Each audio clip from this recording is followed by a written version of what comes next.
Thanks for the opportunity to speak here today. Yeah, so novel ionisable lipids. I think I'm just going to jump straight into it.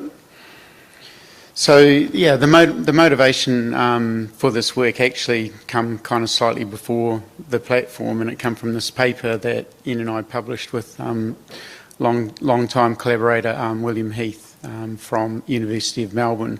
And what we showed in this paper is that if we used an IV lipoplex vaccine with an NK T cell adjuvant with mRNA, we could generate resident memory T cells in the liver. And this is Bill's concept, just a fundamentally new way to design vaccines for malaria. These T cells also have relevance for something like chronic hepatitis B, potentially liver cancer as well.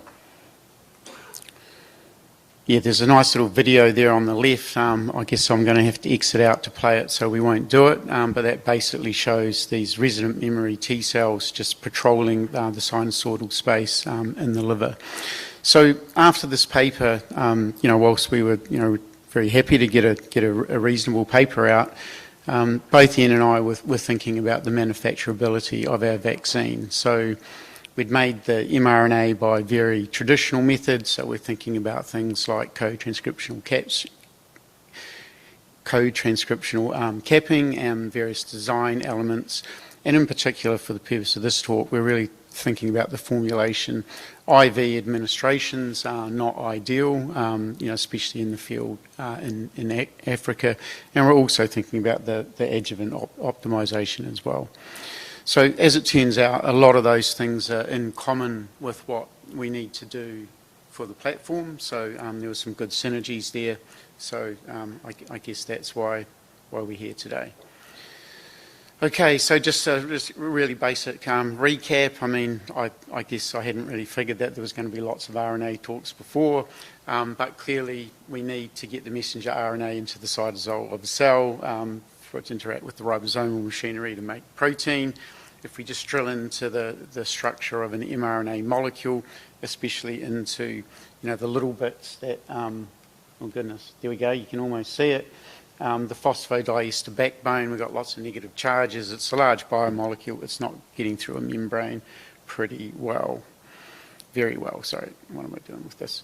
But as we know, there's been some fantastic work from BioNTech, from Moderna, and from Nylum, I think it is.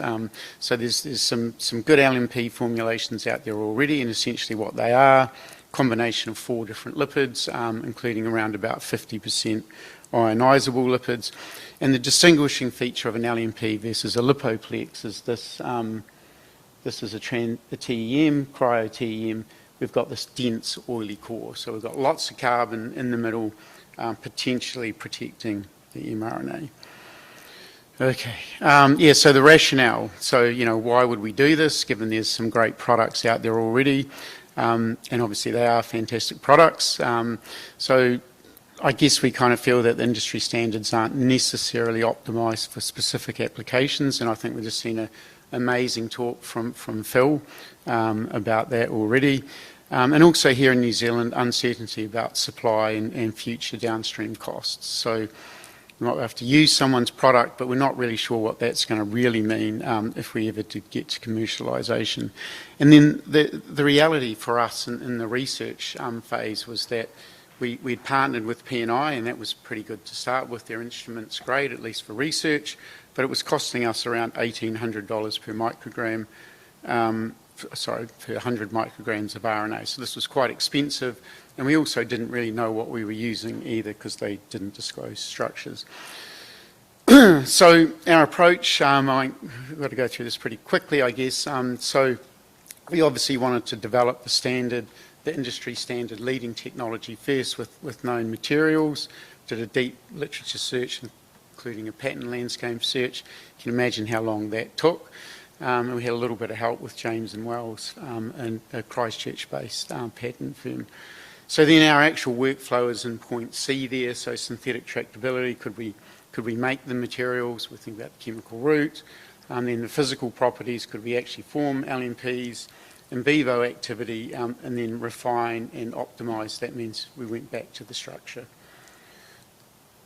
So, and yeah, so for SAM, these aren't actually the structures, so don't worry, I promise.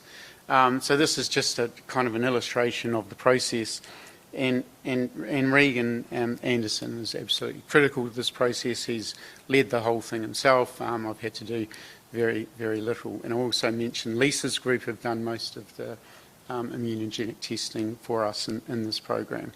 So that's kind of what the process looks like. We really focused on novelty of the head group. Once we had novel head groups and Lisa's team had shown they could work, we would go back and refine the structure, refine the lipid tails. And I won't actually go into any more than that. So then this is a big shout out to the Becker's development team, Sabentia and Caitlin, probably Joanna helped as well. So this is the mRNA that we used for these studies. So we used the BioNTech M-spike. And you can see already that some of the features that we had been thinking about before. So this was, using some purification and base modification, and also prepared by co-transcriptional capping as well. So yeah, well done. And yeah, so this, so obviously Regan's work we're obviously in a non-confidential environment, so I can't talk about all of Regan's work. And also on this slide, there's a huge amount of work here from mostly from Sarah, with recently some help from Amy.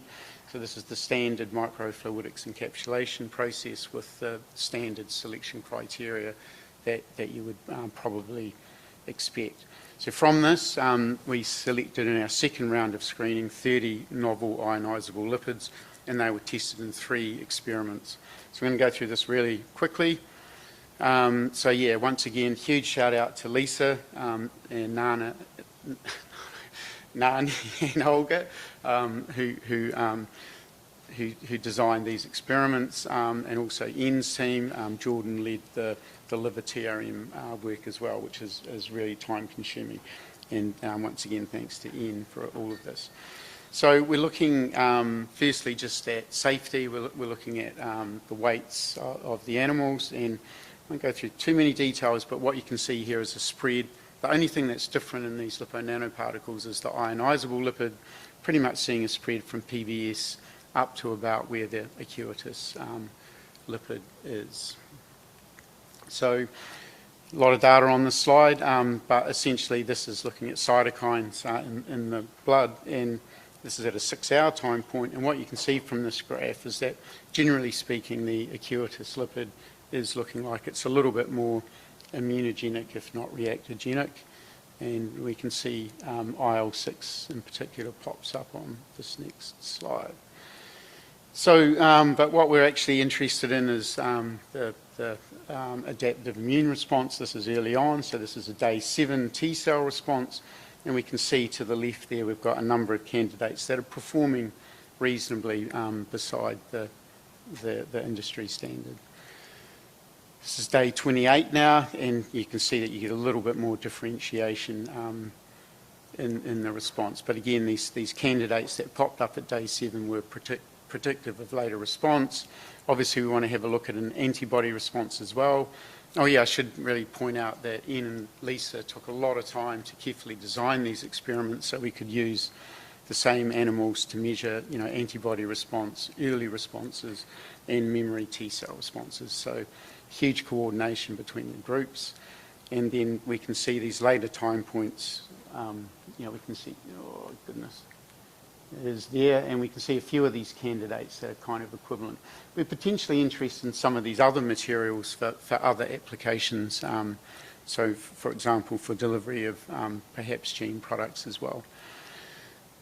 Oops, wrong way, sorry.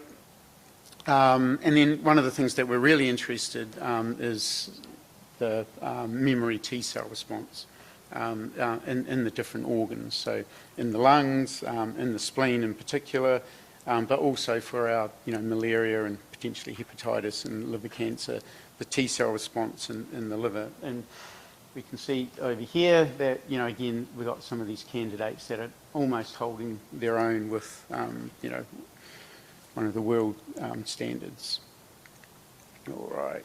Whoops, I think I've flicked on. So this is the second experiment, and you can see in this experiment that in this particular experiment, we get a clear kind of difference in the weight loss, and we can see a bit of separation between some of our compounds. We don't really talk about that too much, but I think as we go through these experiments, as we go through our iterative process, probably getting a little bit better in design. Not as fast as a computer, of course, but getting a little bit better. So what we're seeing now is more of the cytokines are more similar to the acuitous lipid. In this case, we've actually slipped in the Moderna lipid as well, and you can see that really pokes its head up on a few occasions. Goodness, what's going on? Yeah, especially over here with the IL-6, there's some clear differentiation there. So, but again, we're more interested in this in the T cell and the antibody responses, and here we're seeing with this round of compounds that we've certainly got some candidates that are at least as good as the industry standard, and essentially the day 7 response is quite predictive of what we see later on at the memory time point. So that's really, really good. And somewhere we should have the antibody data, and you can see that we've got a number of good candidates across the board now. So yeah, and then again, the thing that we're really interested in, the memory T cell response in the liver. So we really want to look at something called the liver tissue resident memory T cell. So I'm not showing you those data. That's partly because we've not had the time, Jordan's not had the time to analyse them, and that's also some data that we really hope to differentiate our compounds on. So then I'm just going to do just a summary because it's all similar data, but by the time we got to the third experiment, we're starting to see even more examples that are, I wouldn't say outperforming the industry standard, but we certainly have got now a reasonable small focus library to select from. And then I won't talk about this data, or actually I'll just say thanks to Fiona for for this work. We've already seen that, and yeah, hopefully now we can send you some more things to screen. So that'll be really, really good if we can do that. So yeah, summary and next steps. I was a little bit conservative, identified greater than 10 leads. I'd say that's pretty easy. And as I said before, we've got a few other examples that we're looking at for other applications. Because I think it's really important that what we've tried to do here is just really make some standard LNPs, but they really need to be optimised for different applications. So from here, yeah, we're going to look at the TRM data, but we're going to really differentiate on FTO. And again, Regan has actually already done a huge amount of detailed work going through patents. We've knocked a few examples out already, but overall that's looking pretty good.